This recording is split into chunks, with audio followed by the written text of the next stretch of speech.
And let's see, we are live now. Hooray! Okay. Yay! Finally. Sorry about that. Hey y'all, it's Brody, and we're here tonight to do the live show for the new release book club September pick, The Babysitters Coven by Kate Williams. And we have thoughts and feelings and concerns. But before we get into that, I just want everyone to introduce themselves. So if you guys just want to go around the table and state your names and channels and whatnot. Okay, so my name is Haley, and my channel is Haley MTZ. I've been on a hiatus for like months now, so don't look it up.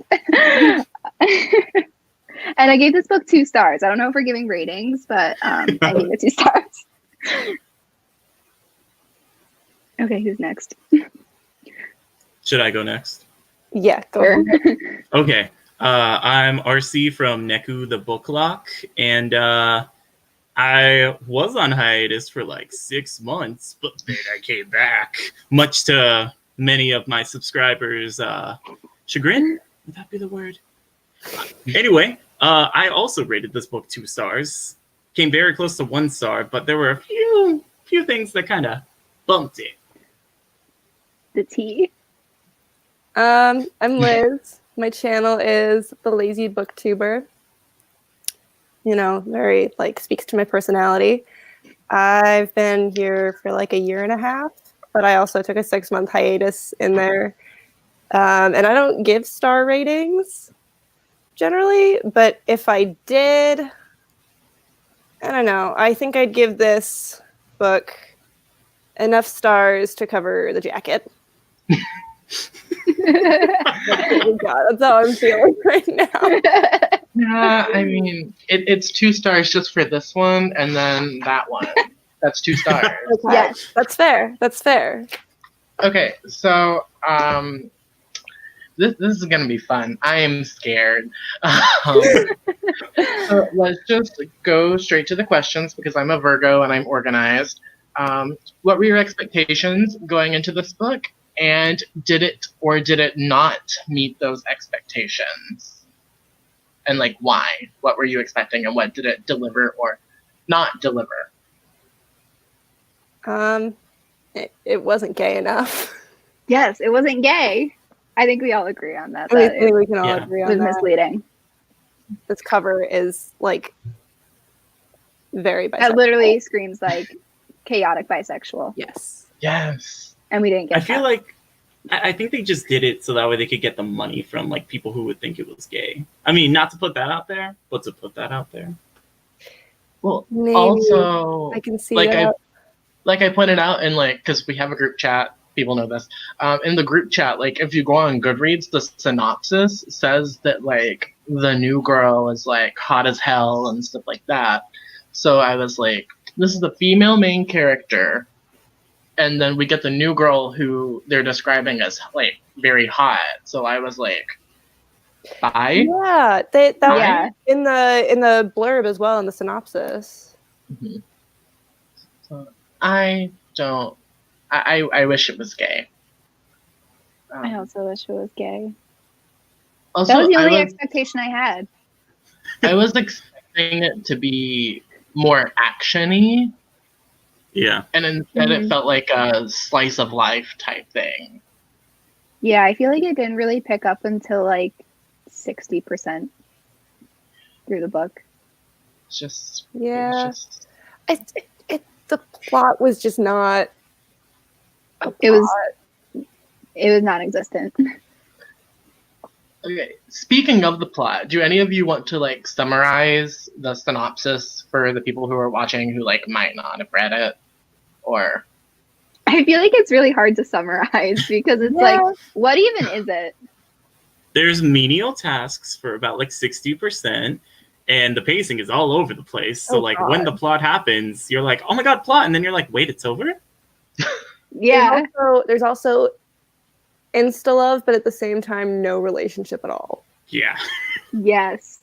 That is terrible. It felt more like, as far as the romance goes, it felt more like just constant crushing which like Yeah. is fine, but it's kind of, we were talking about this earlier, it's kind of in the same way that like other like early 2000s books like Fallen or Twilight or something like that, where it's like there's a relationship but nothing happens. I feel like that constant crushing, you know, can be very accurate to high school, but Yeah. this is a book about babysitting witches. It's not meant to be accurate. Yeah. I also thought that there would be a lot more witchcraft. Same. And there like wasn't a lot of magic, like period. Hold on. You're forgetting cheese kinesis.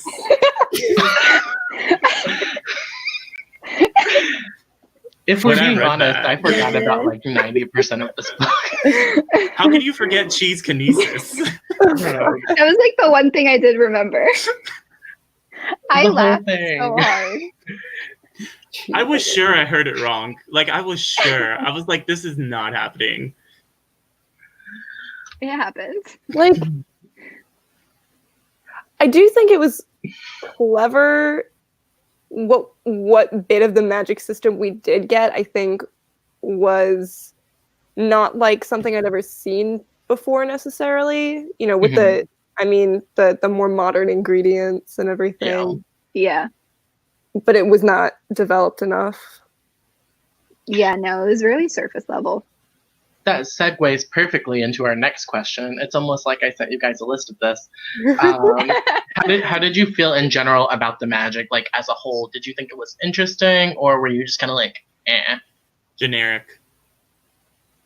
Like, Yeah, the only part that like was interesting was like the use of like modern objects.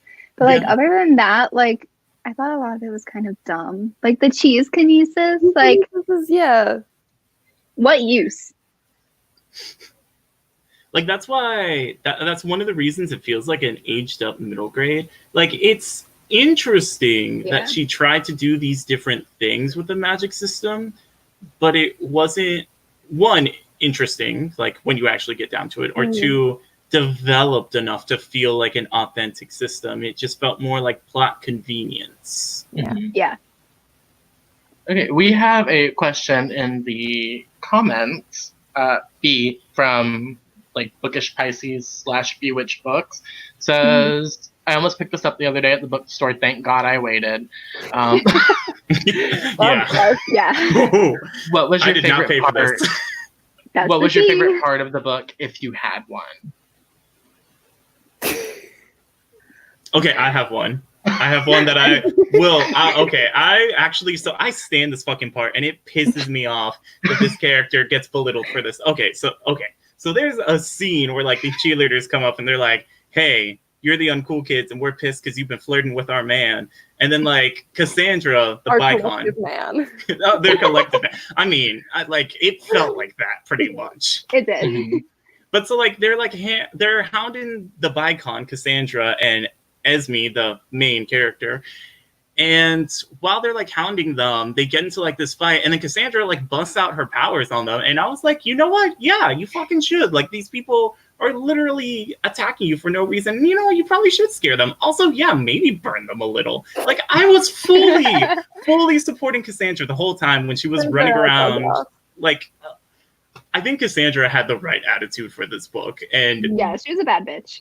like, I like the way that she was like, want, take, have, and she was just like, I'm not going to put up with anything, or I'm not going to run away from these fights. Because yeah, like, what is it going to serve to run away? The cheerleaders are probably just going to find her again. If she sets them on fire, they probably won't bother her. And who are they going to tell? Who's going to believe them?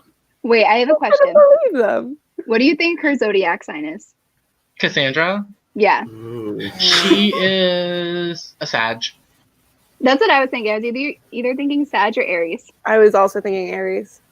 She's I fire can see sign either for of those. sure. Yeah. Oh yeah, she's totally a fire sign. Let's see. Did you two have any like favorite parts, Liz or Haley? I like the part about the PowerPoint. Yes, I think that's my favorite part. I don't know if that's my my inner Capricorn speaking, but I really liked the bit about the PowerPoint. Okay, I know, so my Virgo moon, like really felt that in my soul. I'm a Virgo sun, and I was like, yes. You know, I'm a I think we all Capricorn felt and that a on a Virgo certain level. moon, so that was just like. To clarify the part that we're talking about, there's like a teacher at the school who's supposed to be like their magical trainer person, and they're like, ooh, what's all this? What's this mean? And he's like pulling a flash drive out of his pocket, and he's like, they said I never need this PowerPoint, but I knew that they were wrong. Like, it was good. I liked Mackenzie. Like the whole thing with Mackenzie, who's the Yes. last child that gets kidnapped by like the big bad, and she's just like, I'm not scared. I'm gonna be tired at school tomorrow. This is fucking annoying. Like, you guys broke my phone. How dare you? Yeah. Mackenzie was the saving grace of that third act, Oh. if we're being No, she really honest. was. Mackenzie should have been the character. Well, Honestly, it felt like a middle grade anyway, so like give me a book about Mackenzie who gets kidnapped and she has to like figure out what the fuck her weirdo babysitter's doing. Yeah. That would have been more interesting, I think. And it could have leaned a little bit more into those horror vibes. Do we want to talk about favorite characters? Mackenzie. Mackenzie. And Pig. Pig the dog. Love Pig. Yeah. She was cute. Mackenzie, Pig. I liked Pig's mind. Yeah. That was that a very... I feel like it could have been... It bordered on being cringe, but it was just enough to where I was like, okay, yeah. So Yeah. basically anyone except Esme and the love interest we liked. Pretty Yeah. much. Yeah. Yeah. Like Which, Janet, once again, it reminds me of like early 2000s books. Like, I love the characters in Twilight, but I can't stand Edward and Bella. yeah. Mm-hmm. I need to reread Twilight. Same. I want to do a drunk video talking about Twilight. Yes. Like the whole thing. The drunk I history would of love that. Twilight. Yes. Beautiful. Dude, That's we're on kiss. the same brainwave. I'm literally like planning a drunk history style series. And then, Rick, you do tons of drunk videos. I've done 2. You've said I've They're done tons. fun. I've done 2. I want there to be more. There should be more. I mean, there should be. I'm planning more. Yeah. So People next seem to month, like we're all going to buddy read Twilight, and we're all going to post drunk reviews. Yes. I will come back to YouTube for that. Okay, so let's talk about writing style. Did it add to the experience, or did it take away from the experience from you? Like, do you feel like, because this is a debut novel, and sometimes it takes authors like a few books to really crack down on a certain style, how did you guys feel about that? I don't think there was a style. I mean, again, with it feeling like an aged up middle grade, I just like it felt very generic. Yeah. Yeah. Like it wasn't the worst thing I've ever read, but like I feel like it was choppy in some parts. Yeah. Like, I and feel I think that goes back to the pacing too, where like nothing really flowed smoothly in the entire book. Yeah. Mhm. And even the pacing itself, like, would be bad for a middle grade, because middle grades usually, like, the middle grades that I've read usually either start right off with the action, or they, like, make you wait a couple of chapters and then get right into it. This one's There's pacing usually a lot more action than what we saw with this book. a lot more action. Yeah. I feel like the beginning, like the very first chapter of this book, like really intrigued me. Like I thought it was going to be like really interesting, and it kind of like caught my attention. But then like after that, it just went down. On the subject of the first chapter, like, I was listening to it as I was walking home, and I was walking home at like 11 o'clock at night. And like when they got to the part like about like someone breaking in and all that, I was like, okay, slight paranoia is flaring up. And I was like, you know what, I'm interested. Like everyone in the group chat's kind of ripping on this book, but maybe it'll be for me. And then that atmosphere just gets And then lost. after that, it just, yeah. Well, it wasn't even like the fact that was like it was David Bowie who broke into the house. See, that's I actually really appreciated that Yeah. little bit in the first chapter, because I felt like it started off a little bit slow, but then they were like jumping in with somebody breaking into the house, and then it was David Bowie of all people. Like, Oh, kids. We love David Bowie. No, but I was like, ooh, this is gonna be interesting. And then I couldn't get past all of the LOLs and God. I feel like it OMG. got better throughout the LOL. book, but it was definitely really bad in the beginning. Well, Yeah. see, I thought that was going to be like symbolic or some shit about like how at the No. beginning she's very like naive and like, you know, like human, and then like as she progresses, I was like, ooh, it gets less and less. This was done with a meaning. And then in the third act, it was like LMAO, and I was like, fuck my life. Yeah. See, in order to do that, there would have had to have been character development for Esme, and there wasn't. And there was none. There was none. There was romance. Ooh, a slight fair. romance. A slight. He put his arm around her. There was Ooh. an attractive human standing Yeah. next to her, is what there was. A And we dumb, don't even attractive really human. know his feelings towards her. Oh, She was just thirsting over him. she Yeah. really was. I wanted it to be gay. Yeah. I know. That's just, I keep going back to it. Like, it needs to be gay. If it was gay, it would have been at least 3 stars. Yeah. But Yeah, it's not. I agree. so. Okay, next question. How do you think the book compared to the comp titles, like between the Babysitters Club and Buffy?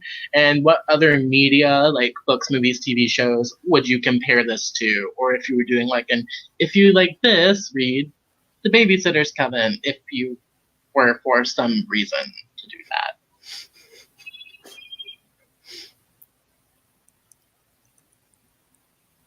I don't know that I would really compare this to anything, honestly. Yeah. Riverdale. I'm trying so hard, you guys. Now you're onto something. It's about as convoluted as the 3rd season of Riverdale, yeah. I haven't got there yet. I'm scared. Yeah, I don't think I'm gonna watch it. Can I go on a tangent about the Buffy Sure. comparison? Yes. Yes, Love please. it. Okay. So publishing, obviously, I think we all know this. Like publishing always likes to compare things to like titles that people will like and all that. And I feel like the Buffy comparison is meant for an older crowd because obviously anyone of any age could watch Buffy, but it's most popular amongst people who grew up in the 90s and a little bit afterwards. You have your teens who watch it, but it's not like the same type of popularity that like something like Stranger Things would be, or Riverdale, or really anything on the CW. Like,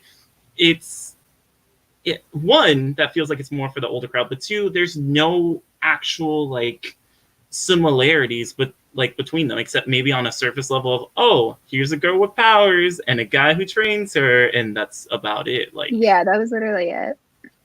and that's like any YA fantasy book. Like, there's always someone with powers and there's always someone who trains them, and then it's like, well, that's not a comparison, that's a trope. Like, that's, I mean, even in Yeah. adult fantasy, like yeah, that happens too. And also the references that they made in the book directly to Buffy, like the book did not need those. yeah. No. They were so She's like, oh my god, it's exactly like Buffy. I remember when I was reading City of Bones, there's a part where they talk about like how things are similar to like Buffy and some of those shows, and I thought that was vaguely cringe because like it goes on for like a line or two, but like that definitely isn't as bad as how it is in here. The character brings up that, oh my god, this is like Buffy, and then goes into detail. Yeah. And Plus, it's City like, of Bones was written in why? like 2007, so like it's okay. Yeah, I forgive like, it. Yeah. it's a product of its time. Like that, Yeah, it's product of completely its time. forgivable. And Cassandra Clare has definitely developed since then. She developed even in book 2. Like, I will just say Yeah. that, like, it just kept getting better. Like, this... No, I agree. It was I don't rough. know. It felt like for me, it felt like the comparisons were like forced, where it was like, oh, we've talked about it in the story being similar to Buffy, or like the Babysitters Club, because they have a Babysitters Club. So it's like, because they were so on the nose in the book, it's like, well, what else are we going to compare it to? Well, it could also be that the publisher decided, like, hey, we need to make a comparison to draw people into this, and then the author had to write it in. Yeah. I mean, that's what happened like to like the Devouring Grey too. Like they were like Raven Boys meet Stranger Things, but I feel like that was like a little bit better done than this, but still. But see, if you go off that to where the publisher made them do it, and it's like they're trying to draw in an audience, like Rick said, like the Buffy audience is like older, like millennials. So it's like this feels like an aged up middle grade. So why would we try and bring them in? Part of the aging up. Yeah, I don't feel like it was aged up well enough. Like it still felt like reading a middle grade. Yeah, honestly, I think I would have enjoyed it more if it was a middle grade. Yeah. Like, I feel like the book just didn't know what audience it wanted. Like, it feels like a middle grade, and it reads like a middle grade, but it's obviously has, like, certain young adult elements. Like, ooh, somebody dropped the bitch word. Ooh. And, like, they're talking about, like, periods. But, like, at the same time, it's like, well, it doesn't feel like an actual YA. But then when you advertise it, it feels like you're trying to draw in an adult crowd. But what do you have here that an adult crowd would actually enjoy? Because adults can read something like Percy Jackson or Harry Potter and find enjoyment in those. Like, what's in this that makes it an adult title or a teen title or a preteen title? It could also be the, like, looking at YA versus middle grade based on the age of the characters instead of the themes of the story and the motifs in the story. Because, like, you can have adult books written about 8-year-olds. Yeah. But filled with adult content. Or like the Cabin at the End of the World. Yeah. Any Stephen King book. Any Stephen King book. Yeah. And, like, that's not going to be appropriate for a child to read, but it's about a child. And when you think about a book about kids in high school, it doesn't necessarily have to be a YA or a new adult book. It should be more about the themes and the way that the story is written. Yeah. Yeah, no, I agree.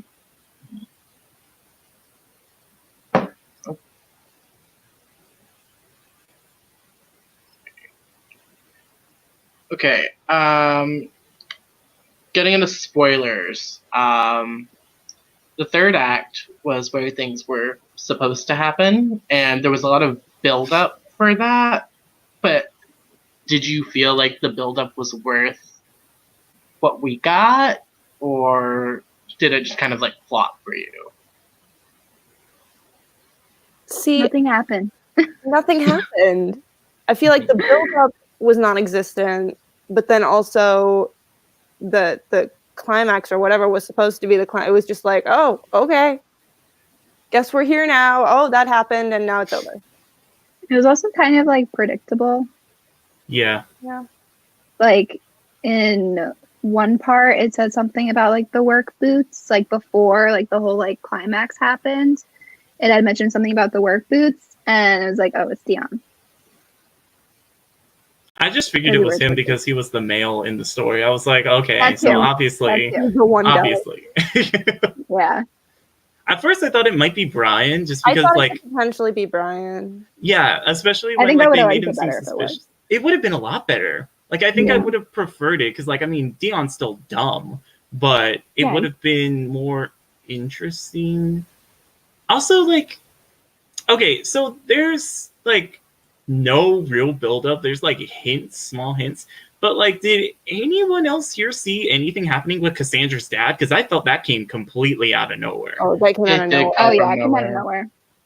I think she was probably trying to hint at it when, during the scene with Esme and Dion, where he's telling her how, like, Cassandra thinks her parents are still alive because their bodies were burned beyond recognition. And, you know, she thinks that there might be a way to reconnect with them, but he was talking about how like he didn't believe that. Well, he lied. Probably trying to set that up a little bit, but it didn't work. I feel like nothing in this book with the parents worked. Yeah. I like the mom. I liked it, but I just felt it was what's the word when it's like something comes out of nowhere? It's like Deus ex machina. Yeah, I think so. That's how the thing with the mom felt, where it's like, ooh, she's suddenly okay because like Cassandra's dad is like in the human world now. He's not like locked away or whatever. Yeah, I feel like So if they- now yeah. she's okay and she can help. And it's like, but if they like, had explained how that worked, Yeah, like It that's would what I be was gonna say. better. Like, why? like why are you connected to him in that way? mhm. They were just like, it's a curse. And also conveniently, the Hmm. mom has no powers. Like, Yeah. she comes Yeah. back into the fold just long enough to have no powers, and then also goes back to being the way that she was. And it doesn't really make that much of a difference. Like, nothing really in the Yeah. plot. Like, we have our plot twist, and at the end of that plot twist, there's like no consequences. I feel like that was more meant to set up a plot for book 2 being like Esme's trying to get her mom back. Mhm. You know? I don't know. I just wish with the climax, it wouldn't have been like, okay, now Cassandra gets to go save the little girl, and we're like here in, you know, human world or whatever. Like, I want the main character to feel like an active character. Yeah. So it's like, no, Yeah. go do stuff yourself. Like, Esme was like, I've heard it compared with like passive characters. Like, you can replace them with a lamp and the story won't change. And it's like, Esme is a fucking lamp. Like, Yeah. Mhm. she Yeah. doesn't do shit. But yeah, it was just I thought the climax was like the climax was the most disappointing thing in the entire book. Yeah, especially Um, because like when the portal opened or whatever, like she wasn't even the one that went in. Like it was Cassandra. Yeah. So it's like we Yeah. saw none of that. Yeah. So there's gonna be a sequel in fall of next year. How do we feel about there being a sequel? Do we have anything that we would like to see explored, like new things, stuff that needs to be fleshed out more, things that we would improve? Like, what do we hope out of the Babysitters Coven 2? Because clearly we will all be very eager to pick it up. I'm gonna be honest. If I don't hear that it's gay, I'm not gonna read it. I was literally just about to say that. I was like, it better be gay. Yeah. I think in the same way that a lot of shows can usually have like rocky first seasons, and even book series can have rocky first books, I think the second book has the potential, the same way the first book had the potential, to be something. But the question is, because obviously these books are being released within a year of each other, like, will the author have improved enough both in her craft and character development styles to sort of pull that off, or will it just be the same thing? Especially if like the draft is already written, because most of the time when the first book is like getting released to the world, the second draft, or not second draft, the second book is usually already like on its way to getting finalized. Yeah. Yeah. I think, honestly, I think the biggest problem with this book, and will probably be the biggest problem with the sequel, is that it feels written to market, and the fact that they're being released within a year of each other doesn't comfort me in any way. It's just like, if it feels like they were like, oh, here's a fun concept. Here's a 2 or however many books there's going to be, book deal, run with it. Whether it's good or not, we're going to publish it. Yeah. Because Yeah, it could have been edited a lot better. a great cover and a concept with potential. But that doesn't make a good book. No. Am I frozen again? Yes. Yeah. Yes. Not me. Oh my god. But like Okay. in the perfect pose, like it looks like you're Yeah. thinking, like you have your finger and you're like, I was Googling because I thought that I had seen something about there being an adaptation. on But CW. apparently I dreamed it because like I couldn't find anything on Google. Yeah. But I like, okay, let's talk about the possibility of an adaptation because this would be perfect for the CW. Yeah. It really would. Yeah. This would work really And- well for the CW or Disney Channel, because you could easily just remove those adult things and it would still work. Mm-hmm. Yeah, It felt that's like true. My Babysitter is a Vampire to me. Like, I liked My it had, Babysitter's a Vampire. I do I don't too, think I but ever like watched it. it has the same vibe. Yeah. I don't know. So let's talk possibilities of an adaptation since we still have like 20 minutes. Is there anyone in particular that you would like to see attached to the project? Like Lily Reinhart. actresses? Okay. Lily Reinhart, J-Lo, Scarlett Johansson. Who else is a very... Oh, you know what? We can get Mel Gibson to play Brian. Who else? Yeah, Chris those would be my Evans. choices. Oh, yeah, Chris Evans. We can get Chris Evans in there. Chris Evans to play Dion. Because he's a biracial guy. So obviously they can just cast a white guy for that. Oh, T. I mean, like, no cast comes to mind, but if they cast, I would want them to pick people that are age appropriate, and I think that's why no cast comes to mind for me. Because, like, I don't... Because Yeah. you can't think of like a 16-year-old. Appropriate for this book. Except for like the cast of Riverdale, but they're not age appropriate for Riverdale either. Yeah. Well, okay, no. One of them would be perfect, because in this book, there is that moment where Esme is mentioning that there's a kid in her driver's ed class who looks Who like looks he's like 30. 30. True. KJ Yeah. Apa. KJ Apa.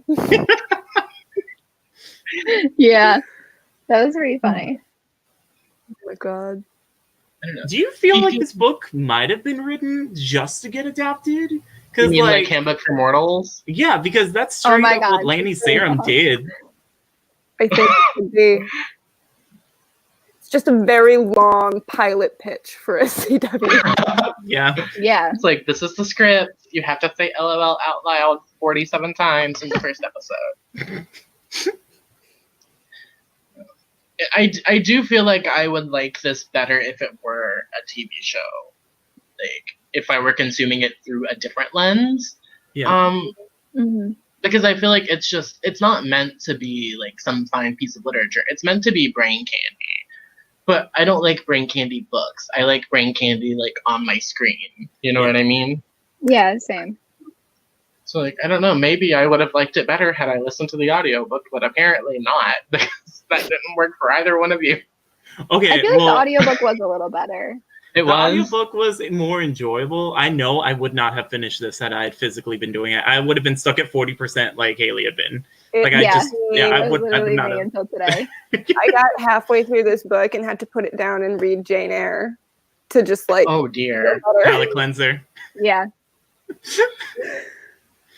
I think I read it over the course of like 3 days after it came out because I was like, I need to power through, and then I can read something better.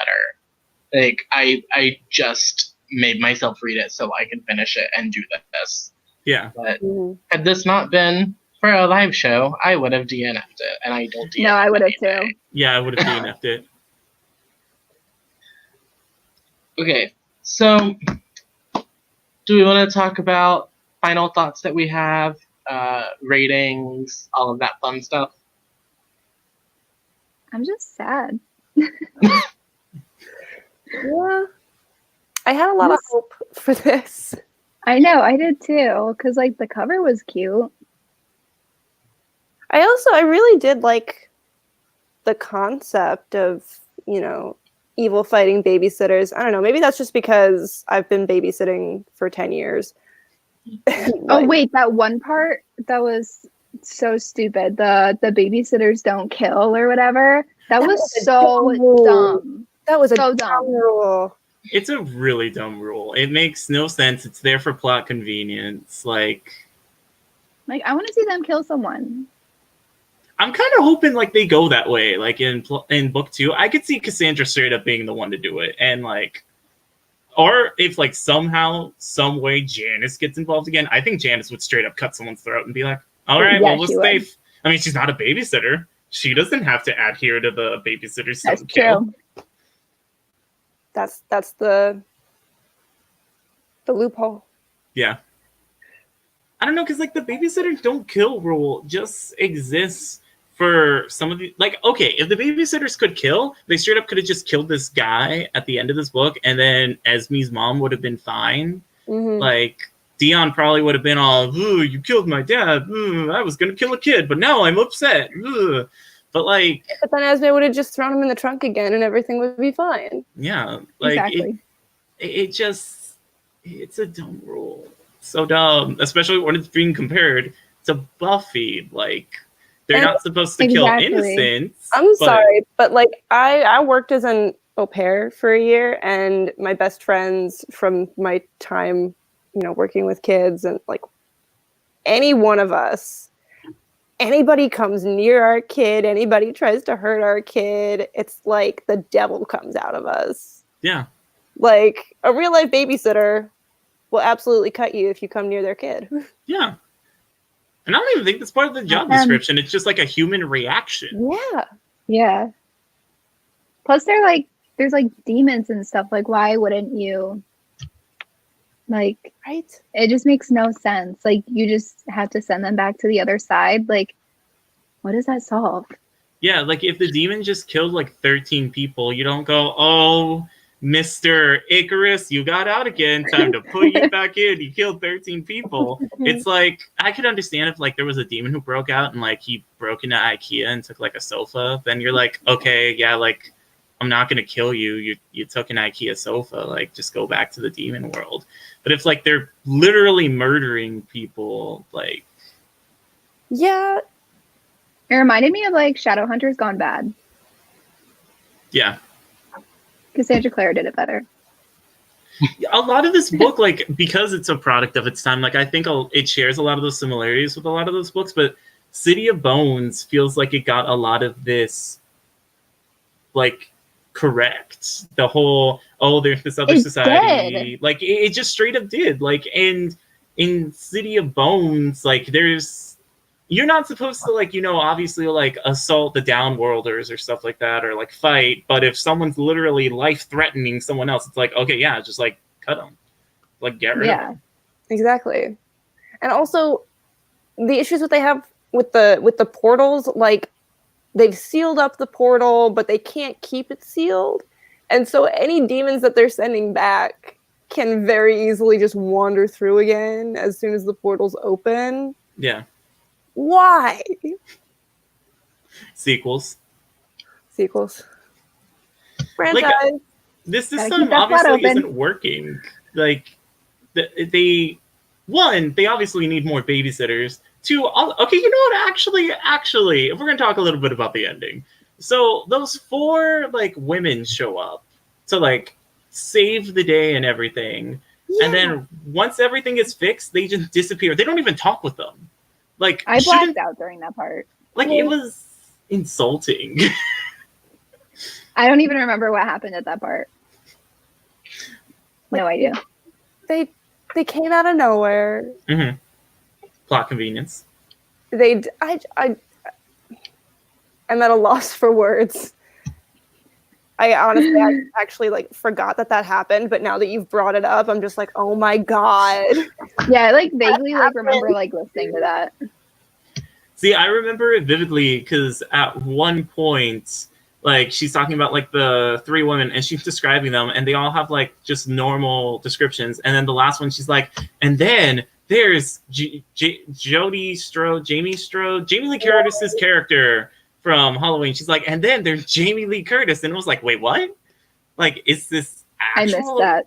Yeah, like she's like, there's the person that I'm in costume as, but as one of the witches from a movie. I think there could have been something interesting done with the aspects of like shape-shifting, like if we leaned more into that, like the David Bowie thing, the Darth Vader thing, the Voldemort thing, and then obviously those were just that was just Dion in costume. Yeah, and it would have been a lot more interesting, I think, had it been, because I was thinking up until when it got revealed that it was like just Dion in costume, I was thinking it was like someone who's able to control nightmares and is able to take the form of what you either fear or what you feared as a child, especially since they're going after these children, like taking on something that is internalized in you. Like Janice, maybe she's afraid of Voldemort. And then first baby is afraid of David Bowie. And I think that would have made for a much more compelling conflict. Oh, poor Brody. I think it would have been interesting. Rest in power. Are you still there, audio-wise? Oh, yeah. Can you hear me? I can hear you. Yeah. You can't see me. I can't see No. you. I cannot see you. Jesus fucking Christ. Okay. I mean, I can technically see you on screen because your comment's there. So, like, you're technically still here in a way, visually. At least that's my good angle. No, I can't see you guys. I can just see my frozen screen. That's so weird. I don't Right, know the Venture Brothers thing that was mentioned in the comments, but the David Bowie thing was meant to be a Labyrinth. Yeah. Was there more than Oh. David Bowie, Darth Vader, and Voldemort? No, it was No. just those. Well, and the the Jamie Lee Curtis character from Halloween. But that was See, I loved that though. I was like, that's the perfect amount of like crap. I was like, I'm fine with that crap. I don't want any other crap. Oh, you're kind of back. Kind of. You're frozen, Kinda. but you're back. Yeah. You're frozen, so now there are two of you on screen. So now, This is wonderful. This is an amazing live show. I mean, we can still hear you, and that's what really matters, honestly. Yeah. I bet people are so excited to like be co-hosts for future live shows if this is the way that it's going down. I mean, I will say from a consumer's point of view, when I watched the live stream for House of Salt and Sorrows, I straight up was only listening to it while doing stuff, and then like when I was commenting, I would like obviously bring up my phone. Oh, Also, Oh my you're god, you're back. Am I back? I'm back. Yay. Yay. Okay. Oh, I just had a heart attack. You all popped up. Okay. Okay. Hi. I'm back. Sorry. I don't know what the fuck is happening. I feel like I've crashed the party. Let's keep talking. Okay. Oh, the Darth Vader voice in the audiobook actually kind of scared me. What was that? Tell me about that. It was I actually a kind of great liked experience. Yeah. Did it sound like Darth Vader, or did it sound like someone trying to do a Darth Vader voice? Someone trying to do Darth Vader, I Yeah. feel. But it came very close. Like, it's a good imitation. It's not like, like the actors that they usually get, like when James Earl Jones doesn't want to do it, but it's still like a good imitation. But I straight up was not expecting that in the audiobook. Like, I'm there listening to it, minding my own business, and then I heard it, and I was like, wait, hold on, like... It really bamboozled me. I was like, whoa. It took me out like the cheese kinesis thing. Like, I straight up was sure that I imagined it. Because I was like, at this point, it was late at night when I was listening to it, and I'm trying to get through it. And I was like, surely I'm imagining this. Like, this is like a fever dream right now that I've conjured up. I don't know. I'm glad that there was at least some kind of enjoyable experience that came from the audiobook. I'm kind of regretting not reading it on audio. Yeah. Yeah, it was definitely easier to get through. Did you guys have it on Scribd? Because I couldn't find it. Yeah. Yeah. I think it's because of how Scribd likes to do that nice thing where after you've apparently taken too much from the service, they hide things from you. Like, I was about 2 or 3 chapters into A Court of Thorns and Roses, and then it straight up just decided to hide that from me. That's happened to me too. Yeah. That's rough. Yeah. I've Yeah, never I just used started a Scribd free before. trial. I just started a free trial on another account. I got 2 months free through Rachel Marie's link. So that's what I'm using right now. But yeah, I also am having an issue where certain audiobooks that I want to listen to are not available in my region. Oh no. Oh yeah. Oh, that's so stupid. Yeah. I know. I remember I had to buy like the Nevernight audiobooks on Audible because they weren't available like on Scribd. Since it was like the UK. Yeah, I downloaded the audiobooks.com app because I don't want to buy audiobooks, but I downloaded the audiobooks.com app and I'm doing a free trial just to listen to Nevernight. Love that for you. Did I read Nevernight? Like, I'm tentative on it. Nevernight is one of my favorite books ever. Isn't it queer? Yes. In the second Apparently. book, yeah. I found out from fan art. I'm halfway through the first book and it hasn't gotten like super queer yet, but it's like hinting at it. It gets queer in the second book. It is so gay. I love it. Love that for this series. I literally I hadn't read it. And then I went and I bought this. And I'm walking through Barnes and Noble and I found a signed first edition of Dark Dawn. And I decided I had to have it, even though I hadn't read the rest of the series, so I bought it. And was like, well, now I have to read this. I know. I'm like in the middle of work on right now. I was gonna say I don't have my receipt, but if I did, I was gonna return this and buy Nevernight. Oh, I kept my receipt. Just go buy Nevernight anyway. Well, today was payday, so. I mean, depending on what Barnes & Noble you go to. Okay, so as a Barnes & Noble employee, you can technically, like, take it in and, like, say that you just want store credit, or if you want to do an exchange. It also kind of depends on, I guess, the managers. Like, my managers are real cool at my location, but I know there's been issues at other locations, so it's really just based on stores. So you might be able to do that. I'll just be like, please. Especially if you're... crap. Like, if you're doing an exchange, they probably will be more likely to do that just because, like, one, the book's in good condition, and two, you're not actually taking the money from the company. Like, they're still able to sell it. Yeah. Yeah, I mean, she's fine. I kind of wanted to keep her because she was pretty, but... She's pretty. Like, is that a reason, though? You know who else is pretty? Nevernight. She is so pretty. On the inside and out. I think the sole purpose of me keeping this will be, like, for whenever I'm doing book tags, and it's, like, a disappointing book, and I can be like... This is Yeah. Yeah. This was terrible. I hated it. Thanks.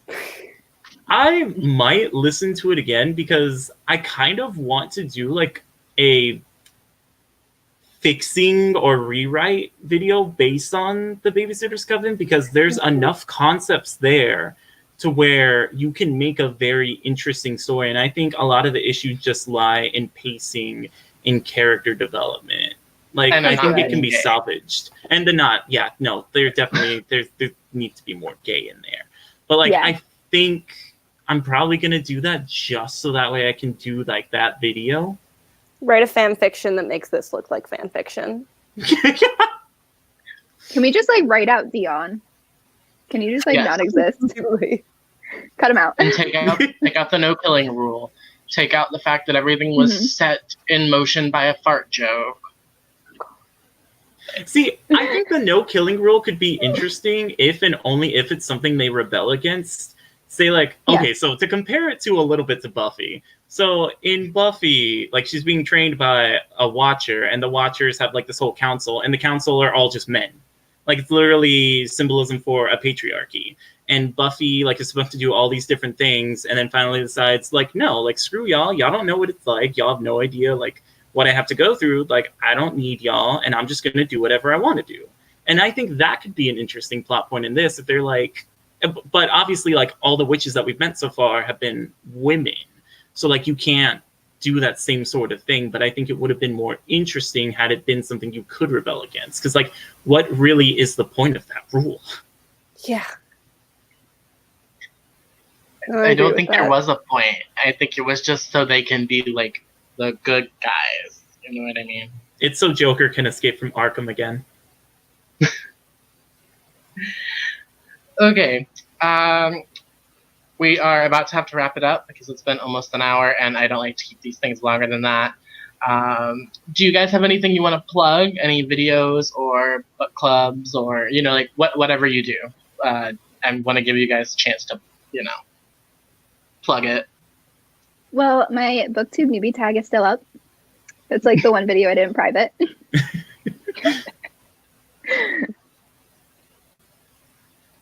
I don't have a whole lot to plug. People seem to like my writing vlogs recently, so if you're into AuthorTube, I do weekly writing vlogs. I mean, I have my channel. I have a few drunk videos, as Brody has mentioned. I also did a conspiracy theory video based on House of Salt and Sorrows, where I probably went a lot deeper with it than what that book actually is and made it seem like an actual psychological thriller. I have to watch that now. I'm going to have to read it now so I can watch your video. I don't know if y'all have read the short story, The Yellow Wallpaper, but I found that there are kind of a lot of similarities. Really? And like I could just be looking too deep into it, as I naturally do. But I mean, I haven't read The Yellow Wallpaper since high school, so maybe I have to reread it. Same. I read it and like I read it in high school, and as I was reading House of Salt and Sorrows, I was like, this reminds me of it. And then when I reread it, I was like, oh, Huh. Okay. So I'd plug that. I'm gonna have to read it now. Cool. Yeah. All right. Is anyone still watching? We have one person still watching. So if That you might want to ask potentially be a me. question, I was gonna say there's no questions in the chat. So I can type a question. type a question. Okay. Let's do it. We have 4 minutes. What would be a question? That's a question. I was just gonna say that.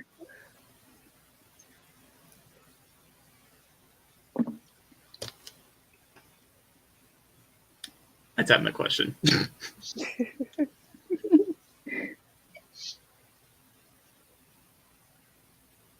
How about those closed descriptions? that was one of the highlights. One of the Yeah. highlights. That was great.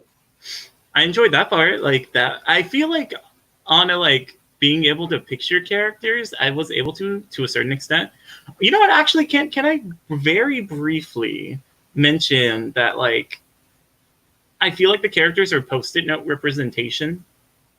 Yes. Because like you get a line that this character is something, but nowhere else in the book is it ever really like. Even when they're talking about characters, do you really even like get that? Like Cassandra's Latina, I think she's biracial, Apparently. Yeah. and then Janice is black. Janice is but black. They didn't say I anything totally about forgot Janice she was being black. black until they were like talking about the close descriptions, and it was like Denise gets a stepdaughter, and she looked very Crosby, and I was like, what? I was like, what's going on? Yeah. And then it's like, oh wait. They said something about her hair at the beginning, like when Janice was first introduced. They said something about her hair, and I was like, "Is she black? Are you gonna?" I remember I like messaged the group chat and I was like, there's like no diversity in this. And you guys were like, well, Janice is black. And I was like, well, I didn't even know that. Yeah. And then Cassandra is Latina. Yeah. But, like, none of that. Part of me appreciates, like, because I believe the author's white, so I appreciate that it's not like a social commentary. I think this is one thing we talked about last month. How books, like, not every representation of diversity has to be a social commentary. It takes zero effort to be like, this person is black or this person is Latina. Yeah. Mm-hmm. And I agree with that 100%. Like, the books that we read should be representative of the world that we live in, but like it needs to be done in a way that we're not having to be like, wait, what? You know what like I I mean? want it to be done in a way that like I remember it. Mm-hmm. I also think, just in terms of Cassandra and Dion being half Mexican, like I have friends who are half Latino, but not raised in such a way where they were like in touch with their culture. That's Right. me. But like That's they were me. kind of white. And I think because Cassandra and Dion were raised in the foster system, Mm-hmm. that could probably have something to do with not getting a whole lot of Mexican representation in their characters. But I think there should have been more about them being raised in the foster system. Yeah. That's also true. Yeah. But I remember when I was reading this, I don't think it was until like the fight scene that we talked about earlier, where like Cassandra set the cheerleaders on fire or whatever, that I realized like they said something about her being like half Mexican, and I was like, what? Yeah. I Yeah. think like that was the first mention of it, and it was like halfway through the book with this character, and I don't know if that says something about me, that my brain goes to like Caucasian as the default,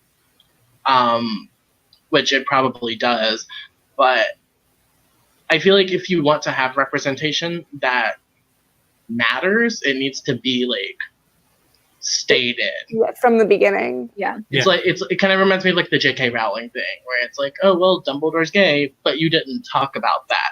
She did talk a little bit about, you know, the characters' ethnicities in this book, but not to a point where any of us realized it. Mm-hmm. Yeah. And we read it through like different mediums and stuff too, so I don't think it was a matter of just all four of us accidentally skimming over the same thing. You know what I mean? Yeah. It just wasn't there. My thing is when like you're writing characters of like when you're adding some more diversity to your story, I feel that it should either like be something that you are fully confident and aware and able to do to where people can definitely know these characters are like that, or you should just write what you know. Like I don't like stories that are all just white people, but if your diverse characters are gonna feel very tacked on or like half-assed, I would almost prefer that, because then it feels like you're trying to do something good, but not like at the end. The ends don't justify the means. The outcome isn't desired. Yeah. I don't know. I'm sad that I was disappointed in this. I'm also sad. If it was gay, it would have been better. Yeah, it should have been gay. It would have gotten at It would least have one gotten more 3 star. stars. Yeah. I don't even know what kind of star rating I would give it. I feel like I just want to not give it a rating. I mean, you can also just not give it a rating. But like I feel like I have to because pressure, but that's like a whole nother discussion. Yeah. Yeah. Yeah. I don't know. To end on a sour note, we hated this. Okay. Yes. Thank you to everyone who popped in and watched. Thank you to you guys for talking with me throughout the month and agreeing to do this and dealing with all of these weird fucking live stream glitches. You guys handled it perfectly, so thank you for being like, the real MVPs. Thanks for having us. Yeah, Okay. thank It might you. have been the cheese kinesis. Yes, the cheese kinesis. That's what it was. Honestly, I had so much fun being salty in the group chat. Yes. Same. I Yeah, kind of want the same. 4 of us to buddy read something else really bad. Yes. Oh yeah, Just I'd so be we Can we can down. like all keep talking reread? shit. Can we like reread Twilight? Yes. Twilight? Yes. I have a copy right up there. So Mine- I'm pretty sure I still have mine downstairs. Someone in my house got rid of my copy of Twilight while I was in Ireland, and it's the saddest thing. oh no. I was literally That hurt. going through every bookcase, every box in my house. I'm like, where is it? They were like, I don't know. Someone probably took it to Goodwill. Wow. My book to Goodwill. I would be so upset. That's a classic. Yeah. Twilight is a classic. And it's fine. I'll just get a box set. Wait, so are we gonna Exactly. do Twilight though, or are we gonna do the gender reversal? Because there was that whole Life gender and reversal Death. one, life and That's death. basically the exact same thing. That's the edition that I have. I'd kind of be interested in doing that one just to see what that one's like, because I haven't read that. Yeah, No, I haven't read it either. Let's do it. Can we read that? Yeah. Yeah. I don't know if we'll do a live show, but we will. Yeah. I feel like we should, We'll read just it. so we can keep being salty together. Yeah, Yeah. I think that would I be feel like fun. people would watch it. Everybody. This is the loves dream it. Yeah. team. Okay, Yeah. so there's going to be a new book club. No. Okay. But yeah, thank you guys for watching. Make sure you go follow everyone in the live show. All the hosts, I preemptively this time put their channel links in the description. So I was Oh my trying God, to be love on top of the that. game, I promise. Yeah. Stop I already nervous. announced it over on Twitter, but for October, we are going to be reading Daughters of Enri by Rennie K. Amayo. And Yeah. all of the hosts have already been Oh, I'm announced. so You can excited go for that. Same. find everything over there. So yeah. Nice. Thank you guys for being here. It was great, even though I wasn't here for half of it. Okay. You were here in spirit. Yeah. My face was on the screen. Okay. I love you guys. Bye. Bye. Bye. And are we out?